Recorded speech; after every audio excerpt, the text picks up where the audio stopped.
자, 병합 정렬은 앞서 살펴본 쉘 정렬과 마찬가지로 특정 간격에 따라서 분할을 합니다. 그래서 정렬 대상을 특정 간격에 따라서 분할을 해서 차이점은 뭐냐면 분할된 부분 집합 각각을 병합한다는 쉘 정렬은 어떻게 했죠? 각각의 나눠진 부분 집합에 대해서 삽입 정렬 실행했죠. 하지만 병합 정렬은 그게 아니고 분할된 쪼개진 부분 집합을 다시 병합하는 과정을 통해서 정렬하는 알고리즘이 되겠습니다.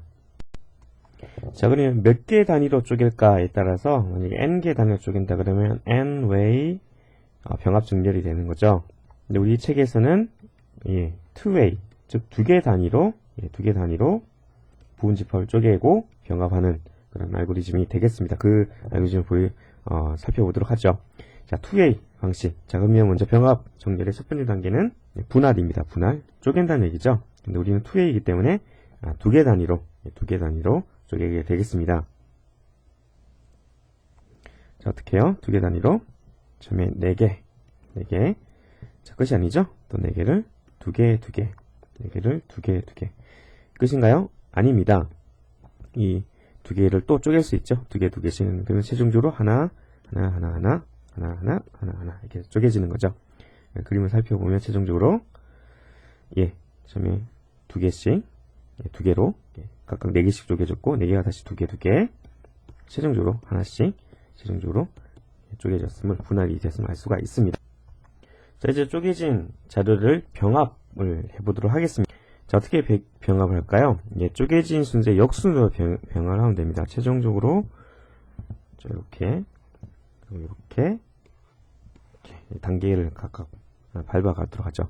자, 80과 50을 병합하는데 단순히 병합하는 것이 아니라 병합할 때 오른차순으로 병합을 해야겠죠. 그래서 80과 50을 병합하면 50과 80이 되겠네요. 그렇죠?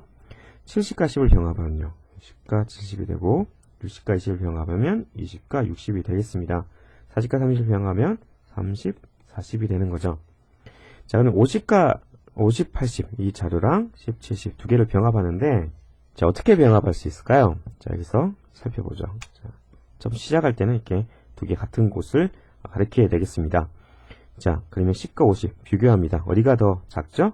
10이 더 작죠? 그럼 10을 먼저 이렇게 더 작으니까 적게 되는 거죠. 그리고 10을 대입을 했으니까 그러면 여기서 이 10을 가리키는 것이 어디로 이동해야 될까요? 포인트가 70으로 이동하면 되겠죠? 그러면 뭐와 뭐를 비교하죠? 50과 70 어느 게 더 작죠? 50이 더 작죠? 그러니까 50을 대입을 해주고요. 그러면 50을 대입해줬으니까 다음 녀석 80을 갖게 되는 거죠. 그러면 80과 70 비교합니다. 어디가 더 작죠? 70이 더 작네요. 더 이상 갈 곳이 없기 때문에 이게 끝나는 것이고 이제 남은 80을 이렇게 적어주면 되겠습니다. 10, 50, 70, 80 이렇게 병합됐음을 알 수가 있습니다. 자, 이것도 마찬가지입니다. 20, 60과 30, 40을 병합한다고 했을 때 자, 어떻게 병합해야 될까요? 자, 가리키고 있는 녀석을 먼저 비교해 봅시다. 20, 30 어느 게 더 작죠? 20이 더 작네요. 20을 적고 다음 녀석 가지게 되는 거죠. 그럼 60과 30 비교 30이 더 작네요. 그렇죠? 30을 대입하고 다음 녀석을 가르치는 거죠. 60과 40을 비교하면 40이 더 작으니까 더 이상 없으니까 끝. 나머지 녀석 60을 대입해주는 이렇게 되겠습니다.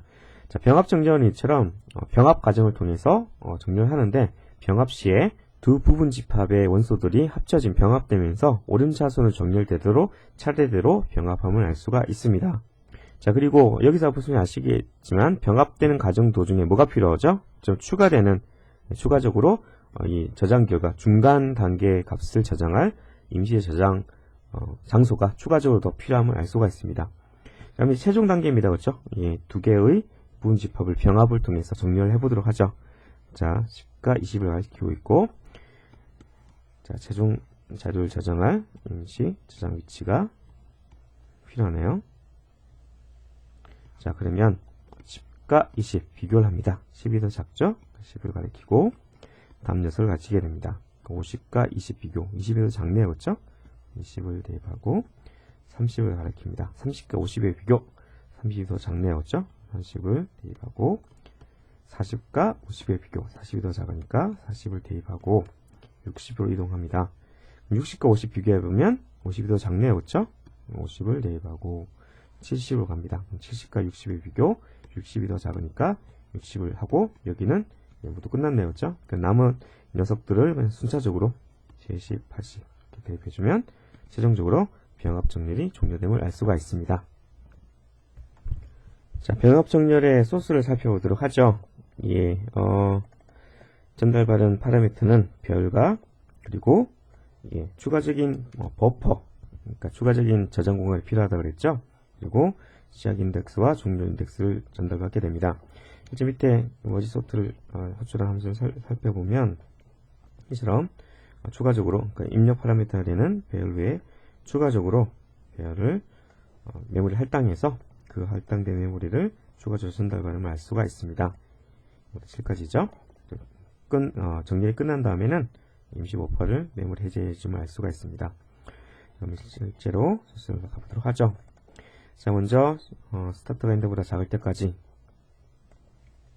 자, 우리가 2way라고 그랬죠. 그러니까 이 두 개 단위로 쪼갭니다. 두 개 단위로 쪼개서 왼쪽에 대해서 각각 머지 소트, 오른쪽에 대해서 머지 소트. 그래서 최종적으로 머지 소트 인터널 호출하는 그런 구조로 되어 있음을 알 수가 있습니다. 즉 쉽게 얘기해서 왼쪽 부분 집합으로 쪼개고 오른쪽 부분 집합으로 쪼갠 다음에 두 개를 머지하는 식으로 구성되어 있음을 알 수가 있습니다.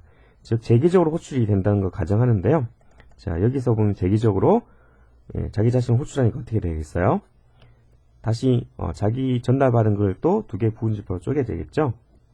그렇죠? 그리고 다시 머지하고, 근데 다시 또 재기적 호출되는 머지 소트 내에서는 또 다시 2분의 1 쪼개서, 그래서 최종적으로 1단위로, 한 개 단위로 쪼개질 때까지 이렇게 머지 소트가 재기적 호출됩니다.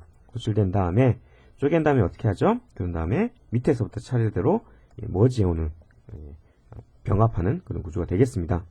그럼 실제로 병합하는 머지 소트 인터널 함수를 살펴보자면 마찬가지로 대상이 되는 별과 임시 저장 버퍼, 임시 저장 스토리지죠. 시작 위치, 그리고 쪼개진 중간 위치, 그리고 마지막 끝까지, 끝 인덱스까지 이렇게 전달받게 되겠습니다. 자, 이제 실제 함수 내용을 살펴보도록 할까요? 자, 여기서 변수를 초기화를 해주는데, 먼저 i는 스타트, 뭐죠? 왼쪽 부분 집합의 시작을 가리키죠. 그리고 j는 미들 더하기 1, 즉 오른쪽 부분 집합의 시작 위치를 가리킵니다. 그리고 k는 무엇을 가르칠까요? k는 결과 버퍼, 그러니까 중간에 임시로 버퍼의 값을 저장한다고 그랬잖아요. 저장, 정렬 중간 과정을. 그래서 그 처음을 가리키는 인덱스가 되겠습니다. 그래서 while문을 도는데 i는 왼쪽 부분 집합을 가리키니까 왼쪽 부분 집합 끝을 만날 때까지, 그리고 j는 오른쪽 부분 집합 끝을 만날 때까지 루프를 돈다는 거죠. 그래서 만약에 왼쪽 부분 집합의 값이 더 작다 그러면 결과값에다가 왼쪽 그 부분 집합의 값을 대입을 하고, 그리고 왼쪽 버퍼의 인덱스를 왼쪽 부분 집합을 가리키는 인덱스를 1 증가시킵니다. 그렇죠? 오른쪽으로 한 칸 이동시키는 거죠. 자, 그렇지 않다 그러면 오른쪽 버퍼에 있는 오른쪽 부분 집합에 있는 값을 중간 버퍼로 대입하고 오른쪽 인덱스를 한 칸 오른쪽으로 이동을 시킵니다. 자, 이렇게 대입을 하고 결과 중간 버퍼의 인덱스를 1 증가시키죠. 이렇게 해주면 어떻게 되죠? 좀 전에 말씀드렸던 것처럼 왼쪽 오른쪽 부분 집합 각각에서 크기 순서대로 차례대로 대입됨을 알 수가 있고, 이 while문을 빠져나왔다는 얘기는 뭐냐면 i, 즉 왼쪽 부분 집합 혹은 j, 오른쪽 부분 집합 적어도 두 개 중 하나가 끝까지 갔다는 얘기죠. 남은 것들은 혹시 만약에 왼쪽 부분 집합 혹은 오른쪽 부분 집합에서 남은 녀석이 있다면 그 남은 부분을 결과 중간 버퍼에 채워주는 그런 소스임을 알 수가 있습니다. 자, 이제 2단계까지 거치면 두 개의 왼쪽 오른쪽 부분 집합의 그 값들을 순서대로 병합해서 중간 버퍼에 저장했고, 최종적으로 그 버퍼의 내용을 최종 결과에 오버라이트, 대입해줌을 알 수가 있습니다.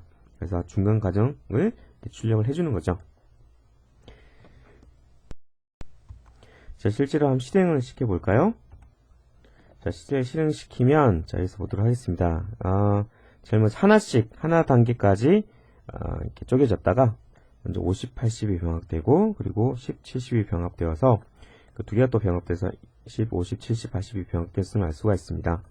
그래서 여기서 보시면, 50, 80, 10, 70, 그래서 15, 70, 80 이렇게 병합됐죠. 그리고 20, 60, 30, 40 두 개가 병합돼서 20, 30, 40, 60 자 여기죠. 20, 60, 30, 40 병합돼서 20, 30, 40, 60 병합되고 최종적으로 두 개가 병합되어서 지원 결과가 정상적으로 출력됨을 해서 성공적으로 정렬됐음을 확인할 수가 있습니다. 자, 병합 정렬은 어떤 특성을 지닐까요? 놀랍게도 최선, 평균, 착 세 가지 모두 다 평균적으로 이동과 비교 연산과 이동 연산의 그 시간 복잡도가 5의 비고의 n 로그 2n 어때요? 상당히 성능이 우수함을 알 수가 있습니다. 뿐만 아니라 정렬선의 안정성 유지가 됩니다. 즉 안정 정렬이 되겠습니다. 자, 여기까지만 보면 정말 완벽한 그런 정렬 알고리즘이 아닌가라고 생각하실지 모르겠지만 우리 하나 달라진 게 있죠. 뭐가 달라졌죠? 예, 추가적인 메모리 공간이 필요하죠. 예, 정렬을 위해서 필요합니다. 자, 그리고 자료의 이동 횟수조차도 n 로그 2n이니까요. 이동 횟수도 n 로그 2n이니까 물론 뭐 이거 자체가 그렇게 큰 수, n 제곱보다는 작은 숫자긴 하지만 n과 비교해 보면 좀 큰 수죠. 그래서 무조건 병합 과정을 통해서 자료의 어떤 이동 횟수가 빈번하다는 점에서 자료의 만약에 크기가 크다 그럴 경우에는 시간적 낭비가 발생할 가능성이 높습니다. 따라서 책에 나와 있는 것처럼 만약에 정렬 대상이 되는 자료 크기가 크다 그럴 경우에는 자료 자체에 대해서 병합 정렬을 실시하는 것이 아니라 배열 대신에 그러니까 별에 가리키는 것이 실제 데이터가 아니라 실제 자료가 저장되는 것이 아니라 자료를 가리키는 포인터 값을 저장하는 그러니까 키는 여전히 유지되고 저장되는 값이 밸류가 실제 자료가 아니라 포인터 값을 가리키는 그런 값으로 대치해서 병합 정렬을 실시하는 그런 테크닉도 많이 적용됩니다.